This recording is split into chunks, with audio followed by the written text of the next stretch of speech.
बात बताई है कि पहले कैसे हम समझते थे और अब कैसे समझ रहे हैं। And thank you Pooja ben, आपने होस्ट संभाला एंड रिकॉर्डिंग स्टार्ट की। हमने पहला डिस्कस कर चुके हैं ऑलरेडी, अभी फिर से स्टार्ट में थोड़ा सा बता रही हूँ कौन से टॉपिक पे चल रहा है। हमारा चल रहा है टॉपिक इंद्र की सभा में पतितों को आना मना है। बाबा जो मुरली में बोलता है ना पॉइंट, इंद्र की सभा में पतित क्यों बैठे हैं। पत्थर बुद्धि समझ ही नहीं आता है, पत्थर बुद्धि आत्माओं को।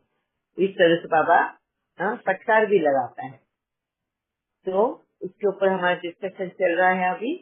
एंड वीना भाई ने बहुत अच्छे से बात अपनी रखी, विक्रांत भाई ने भी बताई कि किस तरह से हम पहले समझ गए कि स्थूल धारणाओं को ही लेकर हमें समझाया जा रहा था कि स्थूल धारणाओं में पक्का होना है और बाबा मिलन में जाना है। मगर क्या शिव बाबा ये देखता है? स्थूल धारणाएं देखता है। तो बाबा इंद्र की सभा में तो कौन सी सभा के बारे में बात करता है? क्या वहाँ पे लोग बैठे हुए वो सारे इंद्र हैं? बाबा मिलन में जाते हो। बाबा इंद्र की सभा जब बोलता है तो क्या है? बहुत अच्छे से वीना ने बताया कि इंद्र की सभा यानी हमारी कर्मेंद्रिया और हमारी ज्ञान इंद्रिया, जिससे हमें ज्ञान मिलता है वो ज्ञान इंद्रिया। एंड जिन इंद्रियों से हम कर्म करते हैं वो हो गई हमारी कर्मेंद्रिया। ठीक है, इन इंद्रियों पर हमारा राज चलता है। इसके लिए इंद्रियों के राजा इंद्रराज कहा जाता है। अब इनकी सभा, हमारी इंद्रियों की सभा में पतितों को आना अलाउड नहीं है। तभी यहाँ पे कौन सा पतित आता होगा?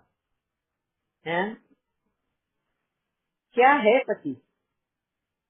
विकारी संकल्प हो सकता है, विकार अवगुण हो सकता है, ये सब व्यर्थ का होता है ना, ये सब पतित मन में आता है तो विचार चलता है, इसको बोलते हैं।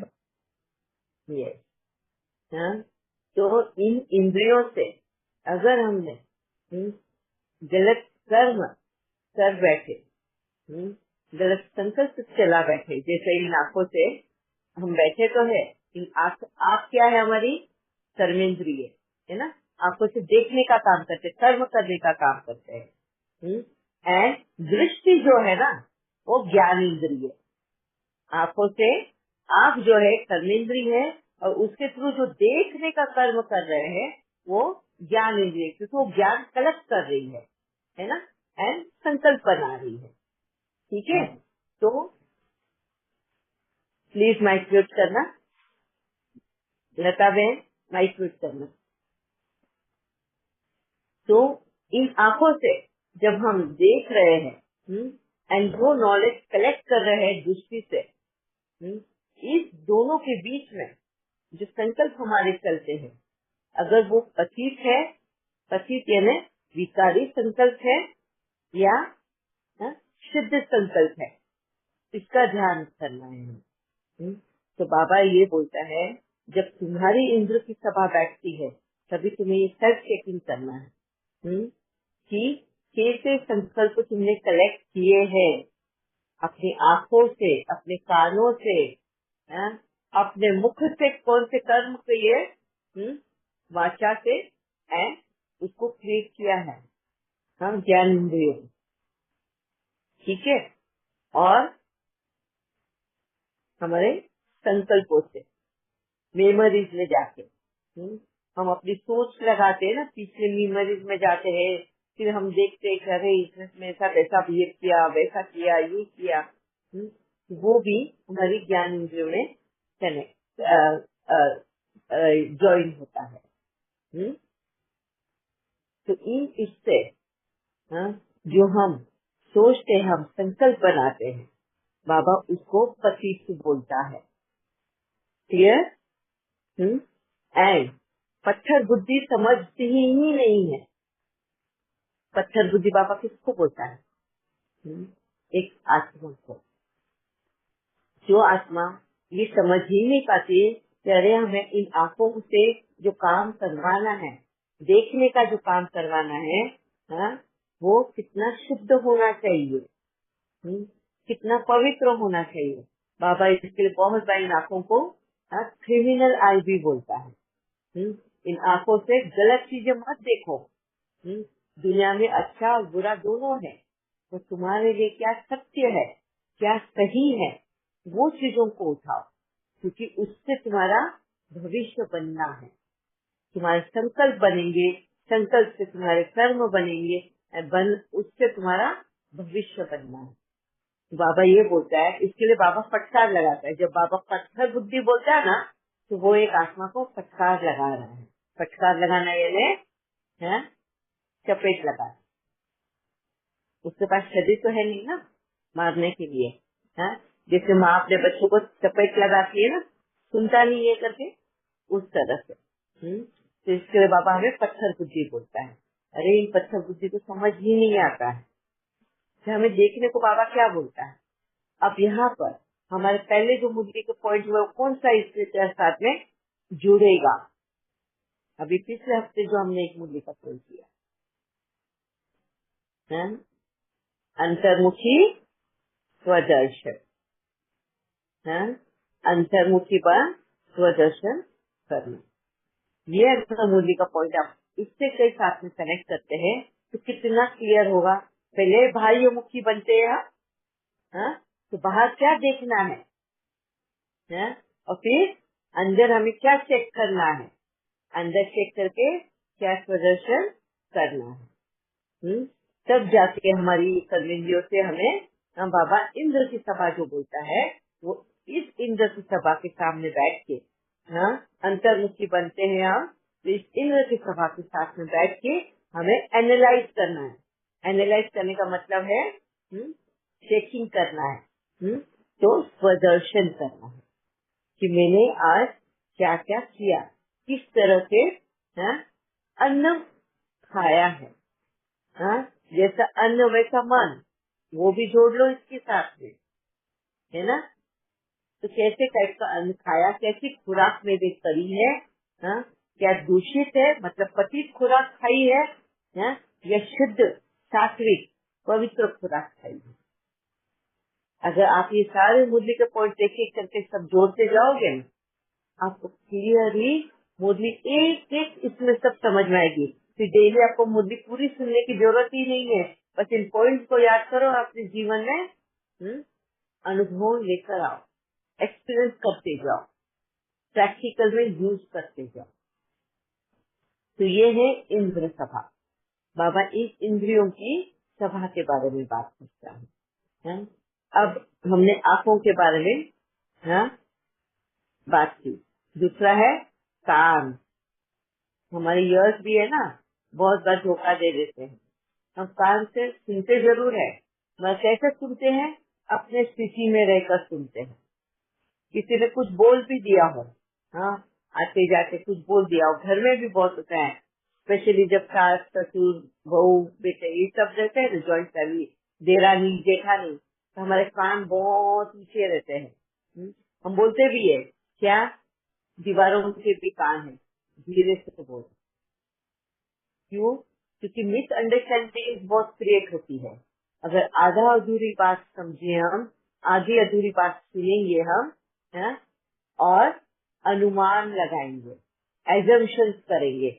हाँ, इसने तो देखा मेरे बारे में चुगली कर रही है, देरानी जाके सास को कुछ बोल रही होगी, कुछ और ही बात के बारे में बता रही होगी, पर हमने आधी अधूरी बात सुन ली, तो देखा आज चुगली करती ना इसने। क्यों हमको ऐसा लगता है? एक काम से हमने आधी ही बात सुनी, और वो आधी बात और हमारे अंदर का विकार, हमारे अंदर का डर है ना, ये हमने जोड़ दिया उसके साथ में। अब क्या कर रहे हैं, इस कर्मेंद्रियों से ज्ञान इंद्रियों तक पहुंचा रहे हैं। कौन सा ज्ञान? गलत ज्ञान, पतित ज्ञान, पतित नॉलेज। उससे हमारे संकल्प चल रहे हैं, हम संकल्प गलत चला रहे हैं, मिसअंडरस्टैंडिंग क्रिएट हो गई, हम जो कुदरत ने हमें आवाज दी है ना, उसका यूज ही नहीं कर रहे। ये एक और है हमारी कर्मेंद्रीय आवाज। पीयूष भैया, आप जरा माइक यूज करना। दूर के रख दे, साफ है, ये तो बिल्कुल साफ है, इसको माने, ठीक है। तो इससे हम जो हमारी वाचा शक्ति दी है ना हमें कुदरत से, हम उसको यूज तो बिल्कुल करते नहीं है, हाँ? बस संकल्प बहुत चला लेते हैं। अगर यहाँ पर अब कान हो गया, आँख हो गई, मुंह भी हमें चलाना है, मगर किस तरह से चलाना चाहिए। जाके तुरंत हम लड़ पड़ेंगे जाते ही। मैं तो जेठानी हूँ ना, मेरा ओहदा बड़ा हो गया तो देवरानी को दबाने की कोशिश करूंगी।